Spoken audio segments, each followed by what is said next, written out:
Capítulo 3. O Deus que escreve seus próprios acordos. O que devemos pensar sobre o relacionamento entre Deus e os seres humanos? Quando pensamos nesse relacionamento, que tipo de modelo temos em mente? Há muitas opções propostas nas várias culturas que nos rodeiam. Será útil descrevermos três delas. Modelo 1. O avô supermanso. Deus é um cavalheiro benevolente, que tem uma barba longa e esvoaçante, cuja tarefa primordial é ser bom. Quando eu era um estudante na Inglaterra, anos atrás, vivi por um tempo na Alemanha, para aprimorar o meu alemão. Enquanto eu estive lá, na escola de línguas, conheci um jovem engenheiro que fazia curso de doutorado, natural da África Ocidental Francesa.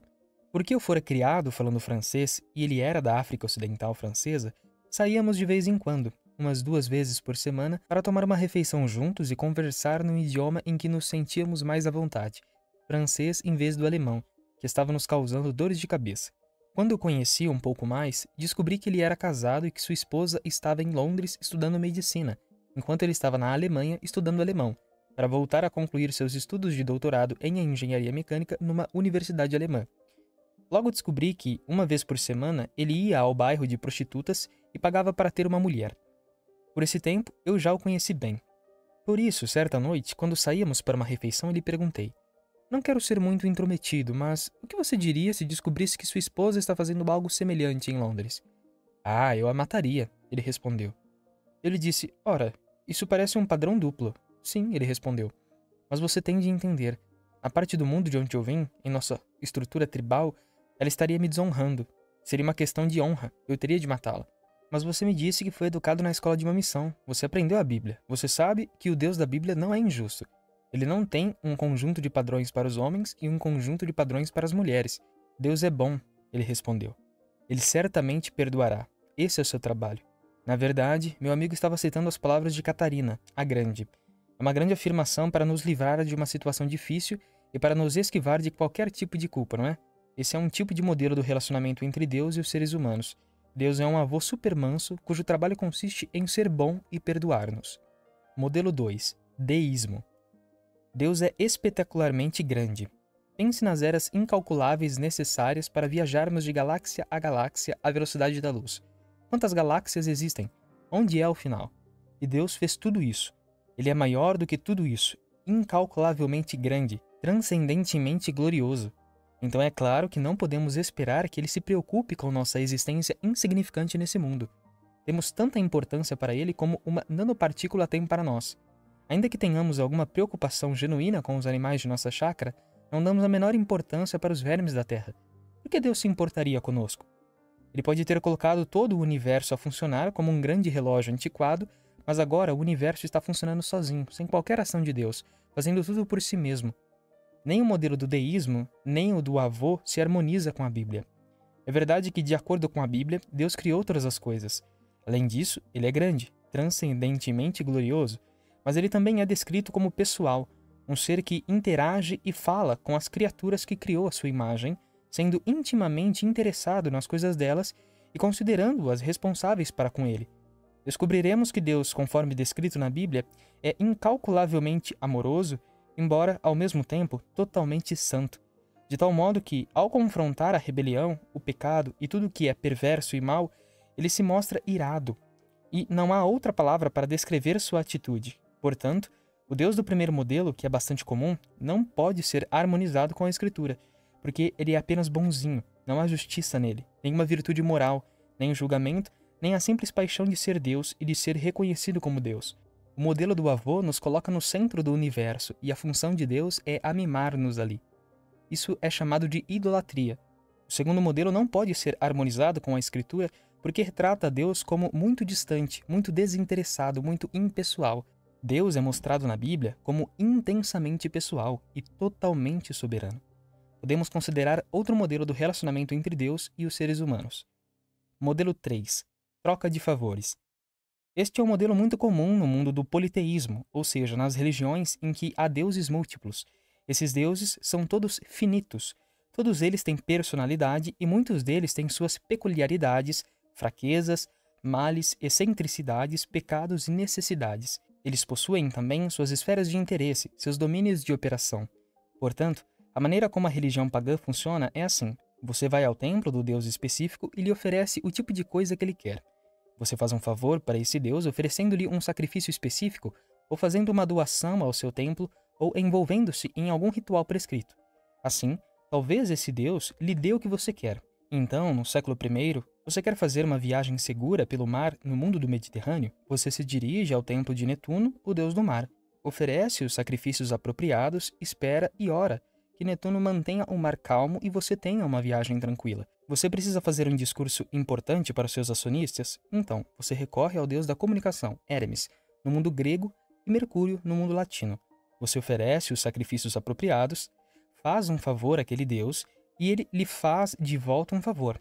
Assim, essa forma de religião é um tipo de arranjo de retribuição equivalente. Você me faz um favor e eu lhe faço outro de volta. Nesse tipo de religião, você pode viver em certo temor de que não pagou o suficiente, de que não fez o favor apropriado ou de que talvez o Deus em questão seja particularmente genioso.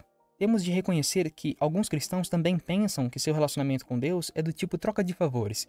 Se você for muito bom, terá um casamento feliz. Se fizer suas devoções todos os dias, viverá uma vida longa e não terá câncer enquanto não estiver pelo menos com 96 anos de idade.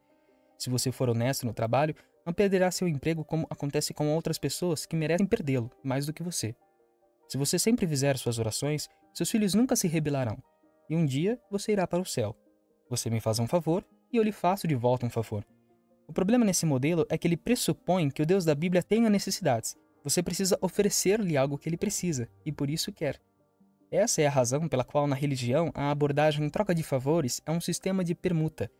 Essa é a razão pela qual o sistema funciona, pelo menos em teoria, no politeísmo. Os deuses são todos finitos e todos eles têm necessidades. Mas suponha que você tenha de lidar com um Deus que não tenha nenhuma necessidade. O que você lhe oferecerá? Deus não pode ser manipulado. Atos 17:24. O apóstolo Paulo entendeu estas questões. Ele foi um pregador do século I que apareceu na narrativa bíblica pouco depois da crucificação e ressurreição de Jesus. Paulo escreveu um quarto do Novo Testamento. Ele foi especialmente capacitado para anunciar o Deus da Bíblia aos politeístas que dominavam a cultura do mundo imperial romano.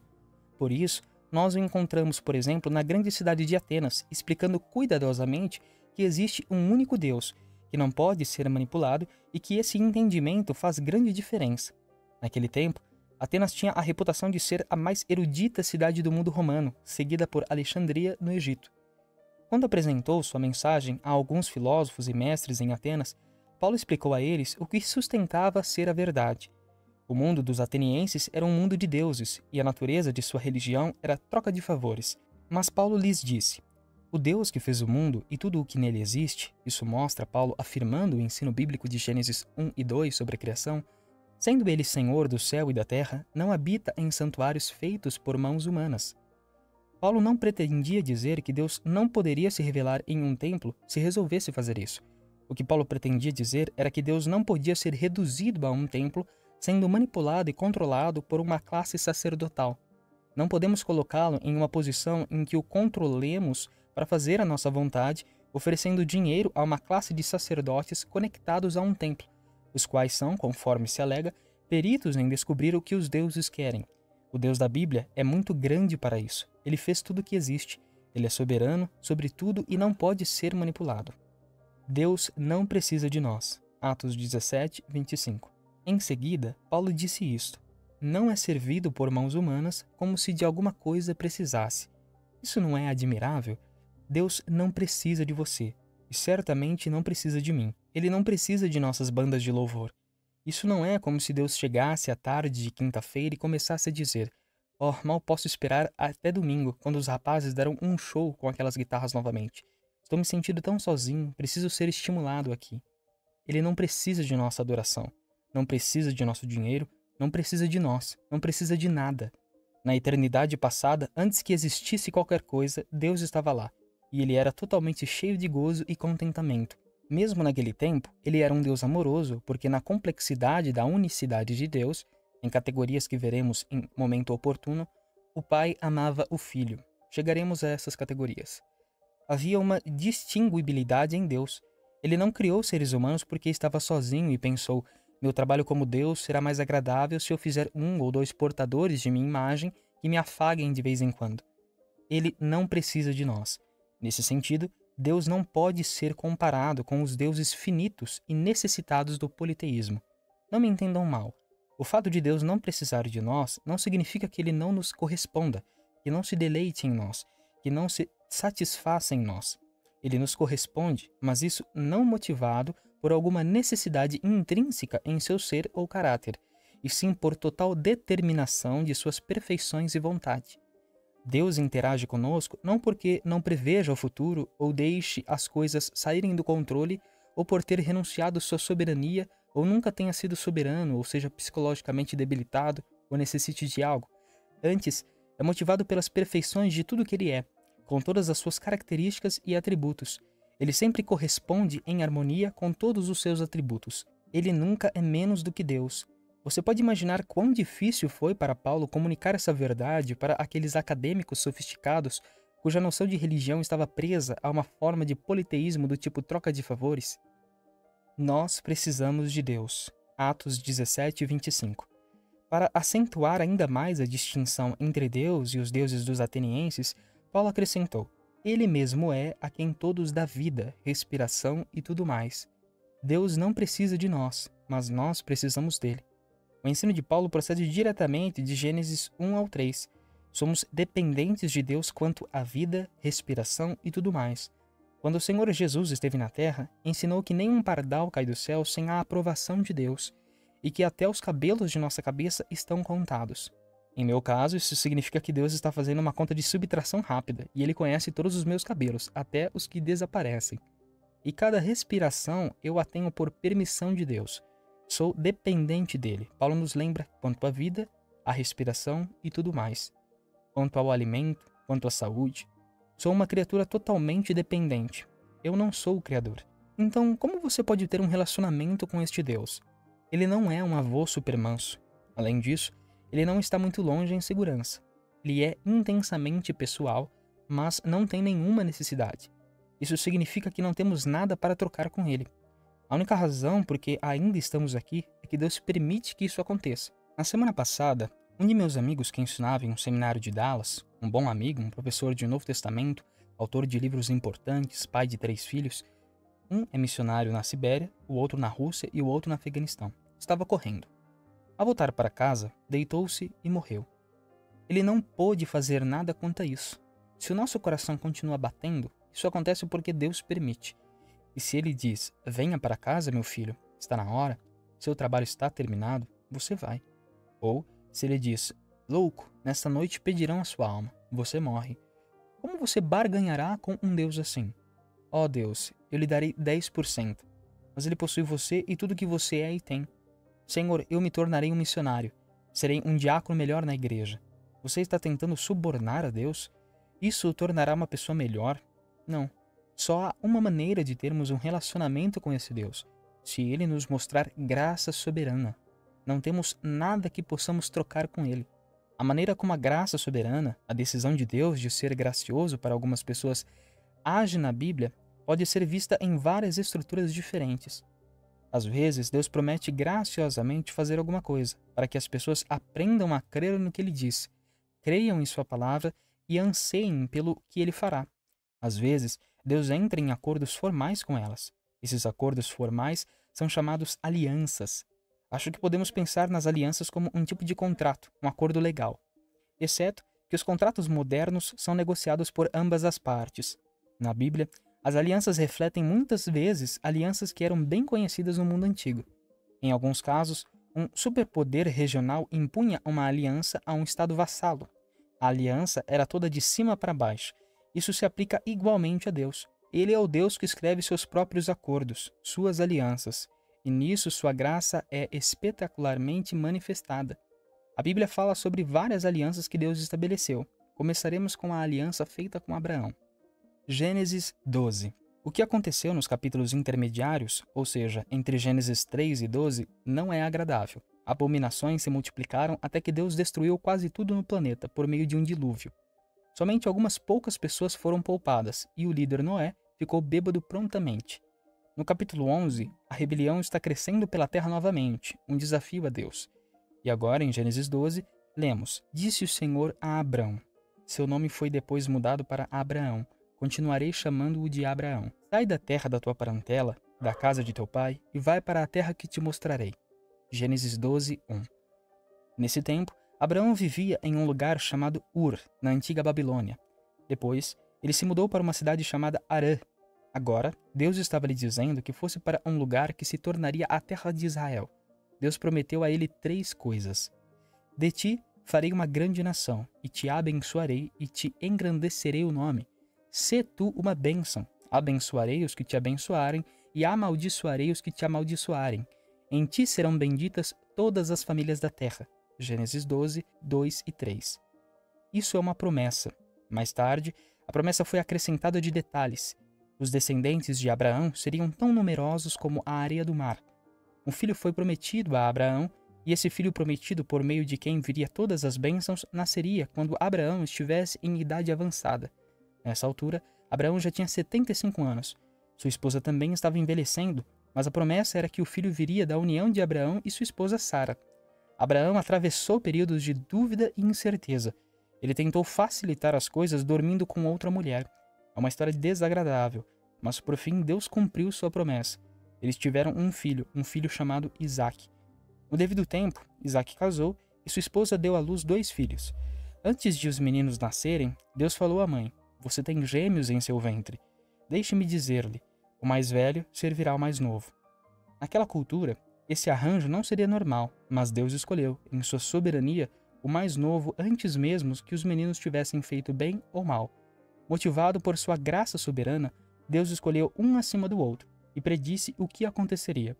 Em seguida, Deus preservou certa linhagem através dos anos, geração após geração, até que as tribos se multiplicassem e, por fim, possuíssem a terra. E no meio de todas estas promessas, esta se destaca: em ti serão benditas todas as famílias da terra. Deus estava não somente acolhendo Abraão e seus descendentes, mas também insistindo que, por meio desses descendentes tribais, todos os povos da terra seriam abençoados. Isso nos mostra Deus prometendo algo de maneira graciosa, soberana e incondicional. Gênesis 17. Mas depois há não somente a promessa, mas também a aliança. Em Gênesis 17 lemos: Quando atingiu Abrão a idade de 99 anos, apareceu-lhe o Senhor e disse-lhe: Eu sou o Deus Todo-Poderoso. Anda na minha presença e sê perfeito. Farei uma aliança entre mim e te multiplicarei extraordinariamente. Prostrou-se Abraão rosto em terra, e Deus lhe falou: Quanto a mim, será contigo a minha aliança. Serás pai de numerosas nações. Abraão já não será teu nome, e sim Abraão, porque por pai de numerosas nações te constituí. Par-te-ei fecundo extraordinariamente. De ti farei nações, e reis procederão de ti. Estabelecerei a minha aliança entre mim e ti e a tua descendência no decurso das suas gerações, aliança perpétua, para ser o teu Deus e da tua descendência. Dar-te-ei à tua descendência a terra das tuas peregrinações, toda a terra de Canaã, em possessão perpétua, e serei o seu Deus. Disse mais Deus a Abraão: Guardarás a minha aliança, tu e a tua descendência no decurso das suas gerações. Essa é a minha aliança, que guardareis entre mim e vós e a tua descendência. Todo macho entre vós será circuncidado. Gênesis 17, do 1 ao 10. Isso é muito admirável. Isso não é apenas uma promessa, é uma aliança. Uma aliança imposta por Deus, que deixou ambas as partes com obrigações. Deus seria o Deus de Abraão e seus descendentes, asseguraria a terra para eles e garantiria que nações inteiras procederiam de Abraão. De sua parte, Abraão e seus descendentes tinham de guardar a aliança, ou seja, deviam manter fidelidade para com Deus e confirmar sua aceitação dessa aliança por meio do rito da circuncisão. E no final do capítulo, o texto nos diz: Tomou, pois, Abraão a seu filho Ismael e a todos os escravos nascidos em sua casa e a todos os comprados por seu dinheiro, todo macho dentre os de sua casa, e lhes circuncidou a carne do prepúcio de cada um, naquele mesmo dia, como Deus lhe ordenara. Gênesis 17, 23. Gênesis 15. Assim, temos primeiramente uma promessa, Gênesis 12, e depois uma estrutura de aliança, Gênesis 17. Entre Gênesis 12 e 17, há outro capítulo que fala sobre aliança, Gênesis 15. No começo desse capítulo, Deus falou: Não temas, Abraão, eu sou o teu escudo, e teu galardão será sobremodo grande. Depois, segundo esse mesmo capítulo, Abraão caiu em profundo sono. e teve uma visão espetacularmente sobrenatural. A preparação para a visão aconteceu quando Abraão perguntou a Deus: Senhor Deus, como saberei que hei de possuí-la? Respondeu-lhe: Toma-me uma novilha, uma cabra e um cordeiro, cada qual de 3 anos, uma rola e um pombinho. Ele, tomando todos esses animais, partiu-os pelo meio e lhes pôs em ordem as metades, umas defronte da outras, e não partiu as aves. Agora, temos uma novilha partida ao meio, uma cabra partida ao meio, um cordeiro partido ao meio, um pássaro de um lado e um pássaro do outro. Aves de rapina desciam sobre os cadáveres, porém Abrão as enxotava. Ao pôr do sol caiu profundo sono sobre Abrão, e grande pavor e cerradas trevas o acometeram. Então lhe foi dito: Sabe com certeza que a tua posteridade será peregrina em terra alheia, e será reduzida à escravidão, e será afligida por 400 anos. Mas também eu julgarei a gente a que tem de sujeitar-se, e depois sairão com grandes riquezas. E tu irás para os teus pais em paz, serás sepultado em ditosa velhice. Na 4ª geração tornarão para aqui, porque não se encheu ainda a medida da iniquidade dos amorreus. E sucedeu que, posto o sol, houve densas trevas, e eis um fogareiro fumegante, e uma tocha de fogo que passou entre aqueles pedaços. Naquele mesmo dia fez o Senhor aliança com Abrão. O que estava acontecendo? Isso impressiona o leitor moderno como algo bizarro. Hoje, quando falamos em escrever os nossos acordos, não é isso que acontece no final da cerimônia de assinatura. Alianças no mundo antigo. Havia diferentes tipos de aliança no mundo antigo. Como já indiquei, às vezes as alianças eram estabelecidas entre um poder regional e pequenos estados vassalos. O superpoder regional, os hititas em alguns períodos de tempo, os assírios em outros e os babilônicos em outros, arranjaria um acordo, uma aliança. Basicamente, a aliança dizia: cuidaremos de vocês, manteremos seguras as suas fronteiras, garantiremos que sejam protegidos de inimigos, e vocês pagarão seus tributos e mostrarão lealdade a nós, e assim por diante. Era um acordo entre duas partes. A aliança especificava que, se uma das partes não cumprisse os termos, certas coisas desagradáveis deveriam acontecer à parte ofensora. Obviamente, o superpoder regional tinha o poder de impor as punições desagradáveis e não a outra parte. Mas essa era a maneira como as alianças eram escritas. Às vezes, um dos sinais desse tipo de acordo e ameaça correspondente era tomar animais, parti-los ao meio e colocar as partes em 2 lados. Em seguida, as 2 partes celebrantes da aliança passavam entre os animais divididos, para significar que isso aconteça comigo se eu quebrar esta aliança, que eu seja partido ao meio, que eu seja cortado pela metade. Por isso, Abraão preparou os animais. Obviamente, Deus não era um ser humano para caminhar ao lado de Abraão entre os animais. Abraão caiu em profundo sono, e em seu sono ele viu uma tocha de fogo que representava a presença de Deus. Um fato interessante é que, em vez de mover-se entre os animais lado a lado com Abraão, como se os dois estivessem dizendo: isso aconteça conosco se algum de nós quebrar a aliança, Deus passou por aquele corredor de sangue sozinho. Ele tomou para si mesmo a total responsabilidade pelo cumprimento da aliança. Isso é graça. Abraão pecaria. Isaac, seu filho, seria um covarde. O filho seguinte, Jacó, aprenderia algumas lições ao longo de sua vida, mas ele sempre seria um enganador e espertalhão. Jacó teve 12 filhos. Um deles dormiu com a concubina de seu pai. Outro dormiu com sua própria nora. 10 desses filhos não podiam resolver se matariam seu irmão mais novo ou se venderiam como escravo. E estes são os patriarcas. Apesar disso, Deus não os destruiu. Ele havia jurado por meio daquele ato simbólico que, se viessem maldições, elas deveriam cair sobre ele. É claro que os descendentes de Abraão mais tarde, chamados israelitas, deviam praticar o sinal da aliança para mostrar que eram filhos dela. E assim, eles praticaram a circuncisão geração após geração. Todavia, à medida que os anos passaram e a onda moral subia e descia, podemos nos admirar de quanto dano e destruição foram feitos enquanto Deus ainda os tolerava por causa da promessa de cumprir sua aliança. Ele os protegeria e os traria à sua terra. E da descendência deles viria alguém por meio de quem as nações da terra seriam abençoadas. Há mais um capítulo em Gênesis que devemos considerar. Gênesis 22. Gênesis 22 acontece depois do nascimento de Isaac, o filho favorecido de Abraão. O texto bíblico nos diz: depois dessas coisas, pôs Deus a Abraão à prova e lhe disse: Abraão. Este lhe respondeu: Eis-me aqui. Acrescentou Deus: Toma teu filho, teu único filho Isaque, a quem amas, e vai-te à terra de Moriá. Oferece-o ali em holocausto, sobre um dos montes que eu te mostrarei. Assim, Abraão vai até ao lugar. O filho que tem cerca de 13 anos disse: Meu pai, respondeu Abraão, eis-me aqui, meu filho. Perguntou-lhe Isaque: Eis o fogo e a lenha, mas onde está o cordeiro para o holocausto? Respondeu Abraão: Deus proverá para si, meu filho, o cordeiro para o holocausto. E seguiam ambos juntos. Em uma cena horrível, Abraão deita seu filho no altar e está prestes a matá-lo, a sacrificar seu próprio filho. Mas do céu lhe bradou o anjo do Senhor: Abraão, Abraão! Ele respondeu: Eis-me aqui. Então lhe disse: Não estendas a mão sobre o rapaz e nada lhe faças, pois agora sei que teme a Deus, porquanto não me negaste o filho, o teu único filho. Tendo Abraão erguido os olhos, viu atrás de si um carneiro preso pelos chifres entre os arbustos. Tomou Abraão o carneiro e ofereceu em holocausto, em lugar de seu filho. E pôs Abraão por nome aquele lugar: O Senhor proverá. Daí dizer-se até ao dia de hoje: No monte do Senhor se proverá. Então do céu bradou pela segunda vez o anjo do Senhor a Abraão e disse: Jurei por mim mesmo, diz o Senhor, porquanto fizeste isso e não me negaste o teu único filho, e deveras te abençoarei, e certamente multiplicarei a tua descendência como as estrelas dos céus e como a areia na praia do mar. A tua descendência possuirá a cidade dos seus inimigos. Nela serão benditas todas as nações da terra, porquanto obedeceste a minha voz. Ora, talvez você pergunte: que tipo de Deus quer que alguém sacrifique seu próprio filho? Nas religiões pagãs daquele tempo, não era incomum os pais sacrificarem seus filhos. Um deus pagão chamado Moloque era representado como segurando um grande vaso de pedra em suas mãos, e um fogo era aceso debaixo do vaso até que ficasse vermelho e ardente. Algumas vezes, os pais lançariam naquele vaso seus filhinhos gritantes. Isso não era algo incomum, era uma marca de devoção.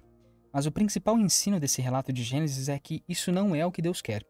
Como poderíamos agradar a Deus, o Deus da Bíblia, destruindo nossos filhos? Em um sentido, devemos ver esse acontecimento como um tipo de prova em harmonia com as normas culturais daqueles dias.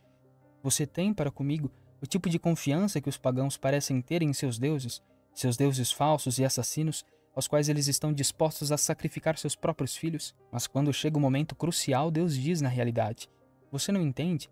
Eu providencio o sacrifício. Como você pode me agradar por sacrificar seu filho? Assim como em Gênesis 15, somente Deus anda pelo corredor sangrento e toma sobre si mesmo a maldição da aliança. Nesse acontecimento, ele providencia o sacrifício. A proibição de sacrifício de crianças foi incorporada no tempo oportuno à lei do Antigo Testamento. O sacrifício de crianças devia ser visto como um crime idólatra, a despeito das pressões culturais da época. O Deus presente não exige que sacrifiquemos nossos filhos. Em vez disso, em sua graça soberana, ele provê um sacrifício. O que ele quer é que nos voltemos totalmente para ele e digamos: Tu és Deus, Tu és Senhor, Tu és soberano, sou dependente de Ti, preciso de Ti, creio em Ti, eu te obedecerei. Para todas as falhas da vida de Abraão e de nossa vida, Deus proveu o cordeiro sacrificial. As histórias e relatos começam a multiplicar-se nas páginas do Antigo Testamento, em antecipação do tempo em que Deus proveria um sacrifício que excede grandemente o valor de um carneiro preso nos arbustos. Oração conclusiva. Confessamos, Senhor Deus, que em um mundo digital cheio de incontáveis bênçãos materiais, em um mundo de física nuclear e ritmo impressionante, precisamos de esforço para considerar atentamente essas passagens bíblicas. Mas começamos a vislumbrar que Tu és o Deus soberano a quem devemos tudo. O âmago de nossa rebelião é o desejo de sermos Deus, em Teu lugar, realizarmos as coisas por nós mesmos, fazermos trocas contigo. Fazemos erros que prejudicam a nós mesmos, nossa família, nossa cultura e as relações entre as nações. Tudo desde a pequena demonstração de superioridade até o racismo e genocídio e tudo o que se acha entre estes. No entanto, confessamos, no âmago de tudo isso, há esta rebelião horrível, essa idolatria que exige que sejamos nossos próprios deuses. Senhor, abra nossos olhos para que vejamos Tua independência soberana, Tua glória, Tua paciência conosco para não sermos destruídos, a maneira como tomaste tempo, através de inúmeras gerações, para mostrar que Deus gracioso e soberano Tu és, até que na plenitude do tempo enviaste Teu Filho para ser o Cordeiro de Deus que tira o nosso pecado. Senhor Deus, abra nossos olhos e nosso coração para que sejamos inescapavelmente atraídos a Ele. Em nome de Jesus. Amém.